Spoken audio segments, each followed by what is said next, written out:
শুক্রবার ছাগল চুরি সন্দেহে আটক করল একজনকে গ্রামবাসীরা। রাজগঞ্জ ব্লকের শিকারপুর গ্রাম পঞ্চায়েতের ঘাউড়িপাড়া এলাকায় শুক্রবার ছাগল চুরি হয় বলে জানা গিয়েছে। আর এরপরেই গ্রামবাসীরা সন্দেহভাজনভাবে একজনের বাড়িতে গিয়ে তাকে বাড়িতে ডেকে আনে। এরপরেই জিজ্ঞাসাবাদ করলে স্বীকার করেন তারা ছাগল চুরি করেছে। সঙ্গে ছিলেন আরও 3 জন, তবে তারা প্রত্যেকেই ঘাউড়ি সাহেববাড়ি এলাকার বাসিন্দা বলে জানা গিয়েছে। এরপরেই আটক করে জিজ্ঞাসাবাদের পর টাকা দেওয়ার কথা স্বীকারও করেন, কিন্তু তারপরেই তারা পলাতক বলে এমনটা জানিয়ে গেছে। তারপরেই পরিবারের লোকেরা বেলাগোয়া পুলিশ ফাঁড়িতে অভিযোগ জানায়। কী হয়েছিল শুনুন বিস্তারিত।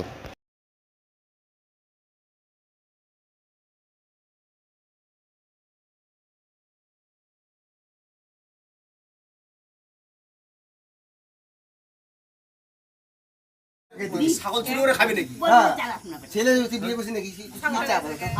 রেললাইনের ধারে বসে প্রতিদিন বিএস খাবি না? আজকে থেকে আমার পাড়ায় দেখি খালি না ক্যালেন্ডার আসলে আবার ধরবে সবাই মিলে যখন তখন আমার সামনে এলেন ধরে আজকে তো টাকা আর আমি যার সময় দেখে গেলাম 4 জন টোটোতে বসে আছে। আমি গেছিল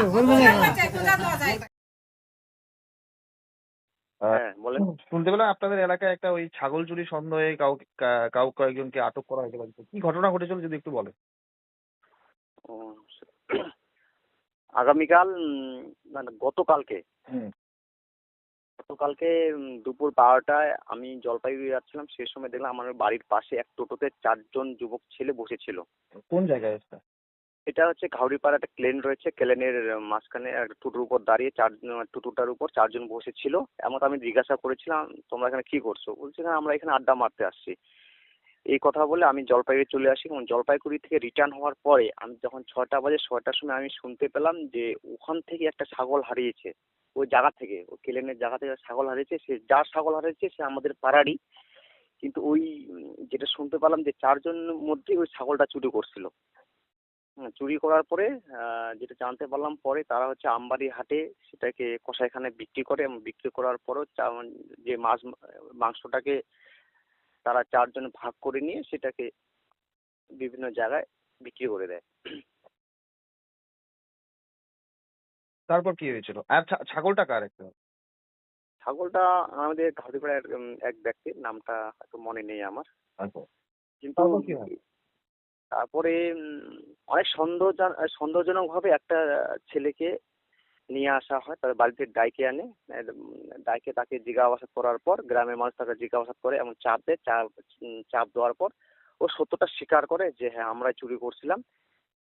চুরি করার পরে আমরা সেটাকে আমবাড়ি হাটে সেটাকে বিক্রি করি এবং আরো স্বীকার করে যে ছেলেটা যে বিভিন্ন জায়গা থেকে অনেক সময় তারা এই ধরনের ছাগল চুরি করে তারা বিক্রি করেছিল। মানে এরকম যেটা জানতে পারলেন আরো 3 জায়গা থেকে এরকম করেছে, এরকম স্বীকার করে। হ্যাঁ, 3-4 জায়গা থেকে তারপর ছাগল যে কোনো পরিবার থেকে হয়তো ছাগল বাঁধা থাকে জমি থেকে ওঠায় টোটোতে করে নিয়ে বিভিন্ন জায়গায় তারা বিক্রি করে। মানে এরা চুরিটা করে কেন? আসলে এখানকার যুব সমাজের নেশা আসক্ত একটা আস্তুর ঘরে পরিণত হয়েছে। যে 4 জন যুবক ছিল তারা বিভিন্ন ধরনের নেশায় তারা আসক্ত হয়ে গেছে। মানে বিভিন্ন ধরনের গাঁজা ধরো, বিএস বলো, ব্রাউন সুগার, এইসব ওরা রোজই খায় এবং হয়তো পয়সার ইয়েতে তারা এইসব কাজ করে থাকে। এলাকায় কি পুলিশের টহলদারি হয় না? এলাকায় টহলদারি সেরকম বিশেষ কিছু হয় না, টহলদারি এগুলোর প্রতি। মানে সেই ক্ষেত্রে কি পুলিশের টহলদারির প্রয়োজন আপনাদের এলাকায়? হ্যাঁ, এখানে তো এখন যা পরিস্থিতি আমরা দেখলাম তাতে মনে হয় প্রতিদিনই টহল দেওয়ার একটা দরকার প্রশাসনিক দিক থেকে। তারপর তো টুটু আগে গেছিল নগর ভাইস্তাকে জানি আমি দেখছি। আরেকজন হচ্ছে বিপ্লব ছিল। এখন যদি ছাইরা দিস পয়সা পাবি। ছেলেটার নাম বলে রোজি পয়সা কি 4 না এই শালা এখানে তুই শুরু করে যাস, তোকে ছাড়ে কথা বলবে রে। 4-5 টাকা বাই নিছে। 4-5 যা টোটোটা নিয়ে এসো। কতগুলো চুরি করছে আজকে হিসাব দিয়ে যাবি কার কার কিছু।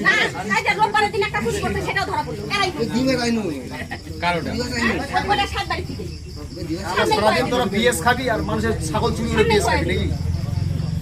এখন কি করবা? বড় 5000 টাকা লাগবে, আজকে লাগবে। এখন কোথা থেকে পাবে? ঠিক আছে, ও বাড়িতে টোটোটা নিয়ে এসে দিয়ে যা, টাকা 20,000 দিয়া তারপর চলে যাবে। আমাদের মুখে খানা দেওয়া খানা দেওয়ার দরকার নাই। চোরও দিব না দিতেও দিব না। আমরা মত হয় না, টোটো ওর বাপ দিবে।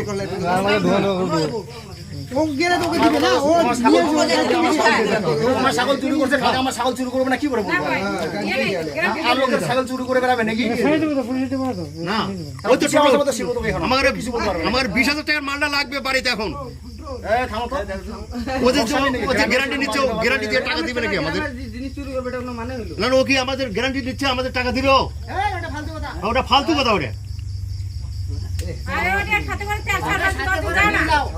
ওর তুমি সাথে করে নিয়ে যাও। কি করবি? হ্যাঁ তুই উপস্থিত থেকে টাকা ফেলাই যাবি না তার বাবাতে কোনো জিম্বা রাখবি? না না ওই না 20,000 টাকা দিবে তারপর ওদের সঙ্গে কত টাকা উঠাবে না উঠাবে ওটা ওটা ওদের ব্যাপার হ্যাঁ ওইটা ওদের ব্যাপার টাকা উঠাবে না উঠাবে ওদের ব্যাপার। ওদের মধ্যে ওই মাল দুটোর আমার দরকার নাই।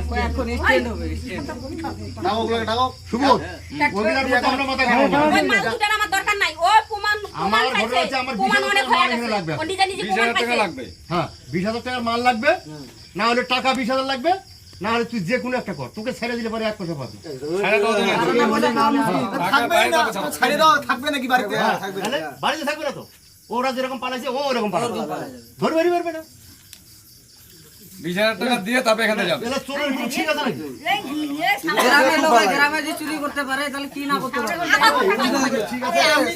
ছাড়ে দিয়ে গেলাম আমার ছাগলটা গত বছর ফ্লোরিতে বাঁধা আছে কত আমার ছাগল ঠিক নাই তুই যদি রাস্তায় থাকিস না এখন আমি এখানে আছি তুই রাস্তায় তোকে পাই আমি এখন তোকে দেখি আমি বাড়িতে আসিস বলে তোকে কেউ কিছু বলতেছে না না কিছু বলবো না ওকে আমরা কেউ না না 20,000 টাকা রাস্তায় দিয়ে 20,000 টাকা দিয়ে আর কি জানে যে কোনো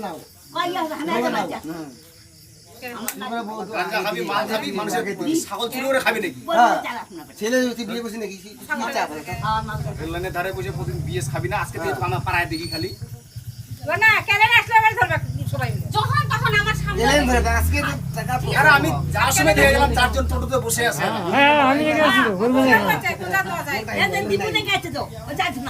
পার হয়ে গেছে। কিডনি বিক্রি করে বসে ফটোফট কর। কিডনি বিক্রি মরি আমি কিনে লাগবে দেন না না বেকার রাত করিস না ফটাফট কি করবো কথা কও এবার টিউশন সবাই একটু ভাড়া দাও ও টিউশন নেবে মোবাইল আছে কি দাও মোবাইল নাই মোবাইল ছিল মোবাইল দিয়ে দিছি আরে মোবাইল আছে, মোবাইল বাড়িতে রেখে আসছে। মোবাইল চোরদের কাছে আবার মোবাইল থাকবে না? মোবাইল না থাকলে ওরা যোগাযোগ করে কি করে? মোবাইল আছে মোবাইলে বাড়িতে আর বাতে কি যাও সবাই আমি বাড়িতে যাও ব্যবস্থা আমরা বাইরে মোবাইল রাখতে দিয়ে তারপরে হবে যাবে তো কেন আনতে হবে ওদের ফোন করে যোগাযোগ